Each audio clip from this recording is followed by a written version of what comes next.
Journeying এর পরে আমরা গ্যাংটকে ঢুকলাম।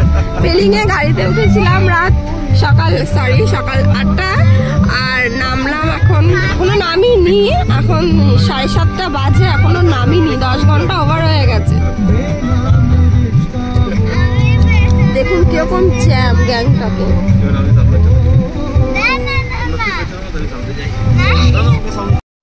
নমস্কার বন্ধুরা, সেউসি লাইফস্টাইলে আপনাদের অনেক স্বাগত। আজকে আমরা এই ভিডিওর মাধ্যমে আপনাদের দেখাবো গ্যাংটক হোটেলে আমরা যে হোটেলে ছিলাম সেই হোটেলের নাম, তার হোটেলের চার্জেস কত ছিল, হোটেলের রুমটা কেমন ছিল এবং খাওয়া দাওয়া সবকিছু আপনাদের বিস্তারিত তথ্য দেবো। তার সাথে আপনাদের দেখাবো হোটেল থেকে আমরা কিভাবে লাচুং। হ্যালো গাইস, ফাইনালি আমরা 10 ঘন্টা জার্নি করে চলে এলাম গ্যাংটক সিটিতে।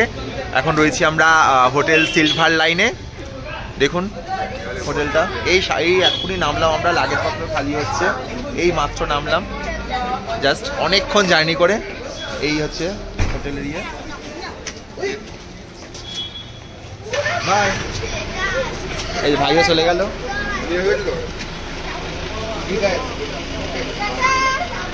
টাটা। ও চলে গেল, কাল থেকে আবার নতুন ড্রাইভার হবে আমাদের। সারাদিন সবাই খুব টায়ার্ড, গাড়িতে বসতে বসতে সবার কোমর ধরে গেছে, প্রায় 10 ঘন্টা বসতে হয়েছে। চলো চলো চলো, এই যে আমরা যাচ্ছি হোটেল সিলভার লাইনে। হোটেলের কন্ট্যাক্ট নাম্বার ডিটেলস পরের ভিডিওতে দেখানো হবে।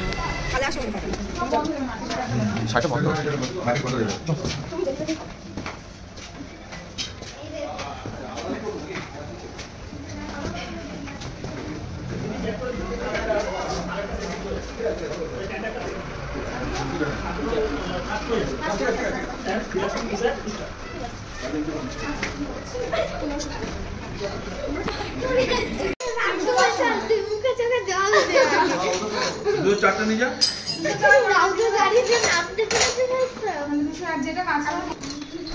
নিতে হবে তো।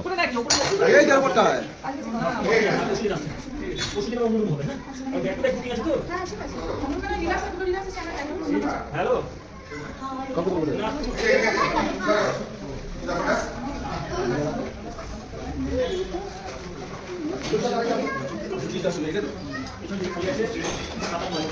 আমাদের ঠিক হবে।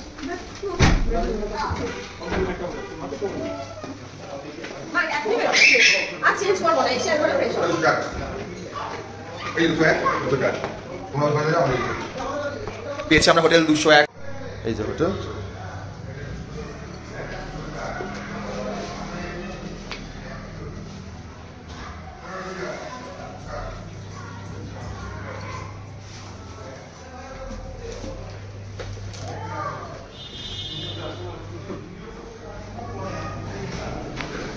ও নিজেদের কিনতে হলো।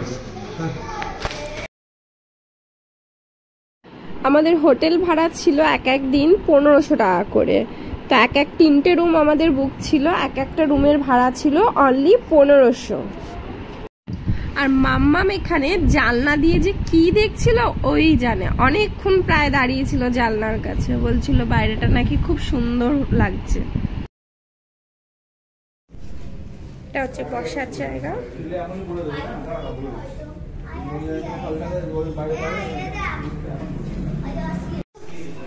বেসিনটা ভীষণ NEET clean, absolutely clean.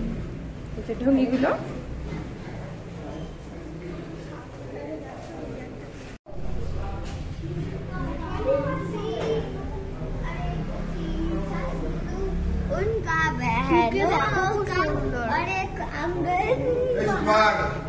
Hotel থেকে এভাবে বেরিয়ে সামনে রয়েছে রাস্তা, জাস্ট 2 পা হেঁটে এমজি মল, এমজি মার্কেট, যেটা এমজি মল ভুল বললাম।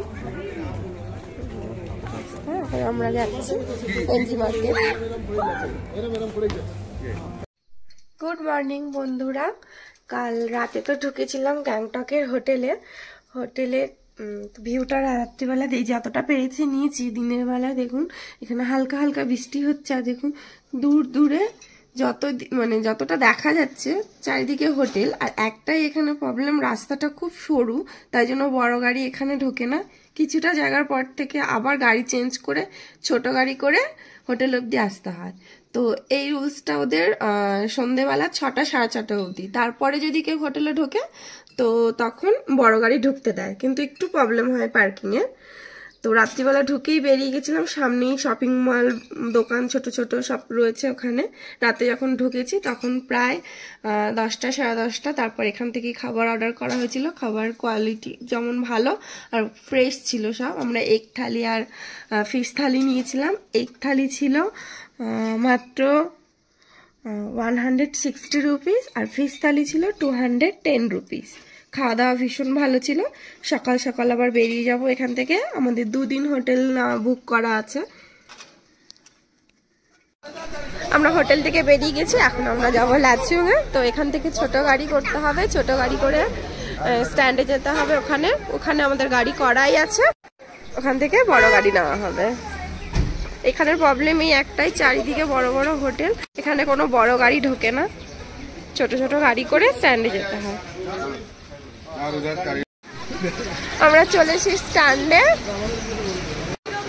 ওই দূরে দেখুন কি সুন্দর মেঘ দেখা যাচ্ছে। এখান থেকে আমাদের গাড়ি করা রয়েছে, এখান থেকে গাড়ি আসলে আমরা উঠে যাব। এখন যাবো আমরা লাচুংয়ে। হ্যালো বন্ধুরা, শুভ সকাল।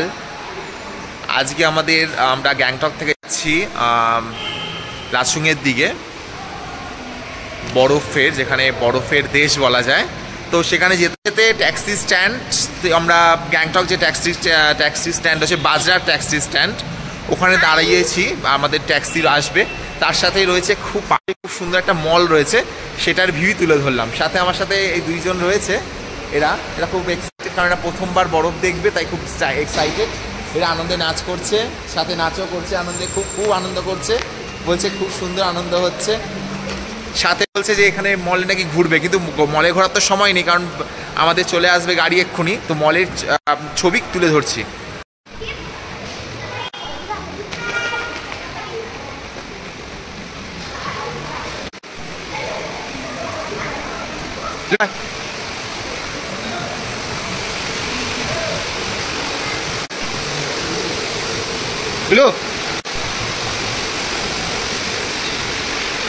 এই হচ্ছে নাইরার কসমেটিক পাওয়া যাচ্ছে, অনেক কিছু রয়েছে এখানে, একটা মাল্টিপ্লেক্স টাইপের সিনেমাও চলছে, সাথে শপিং।